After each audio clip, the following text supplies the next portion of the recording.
When a proud farmer's land is stolen for a neighbor's vanity wedding, he answers not with words, but with a helicopter and a sky that remembers. And then my helicopter gave them a taste of filth from above, a rain they would never forget. I was born and raised in dirt, sweat, and season. This farm has been in my family for generations. Long before those cookie-cutter houses and HOA drama started creeping over the fence. It was a Monday when I spotted her, Karen, the self-proclaimed queen of the HOA, standing at my gate with her arms crossed like she owned the place. She waved her hands, talking about community, oneness, but what she really wanted was my farm for her daughter's wedding.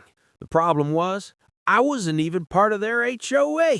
That night, as I sharpened tools in the barn, my gut told me one thing. Nothing good ever comes from mixing with HOAs. They devour peace faster than locusts devour corn. The next day, I told Karen no, but her smirk said otherwise. She claimed they'd already planned the wedding here, whether I liked it or not. I put up signs, I mounted cameras, I even warned her face to face.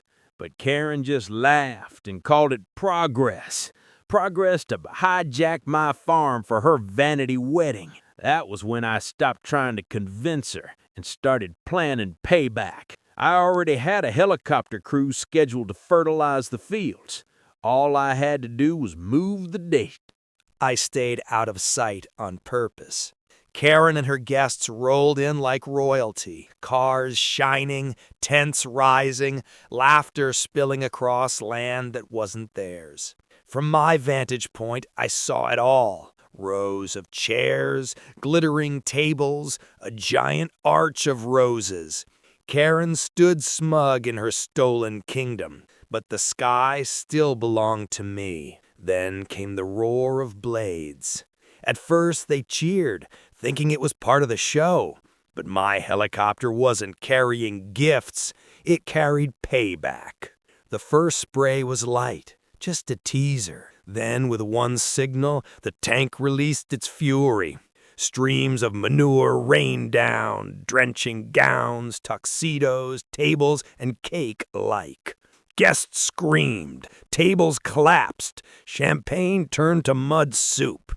Karen shrieked as her pearls and pride got buried in filth. My farm had spoken. By the time I walked back, the wedding of the year had turned into a crime scene. Cars sped off, guests soaked in brown misery. And right in the middle stood Karen, shaking with fury. Karen dragged me to court, but my receipts, helicopter contracts, and security footage told the real story. The judge barely let her finish before dismissing the case. Karen was fined for trespassing and cleanup costs. Her empire of fear collapsed overnight. From then on, my farm stayed mine, and her pride stayed buried in the muck where it belonged.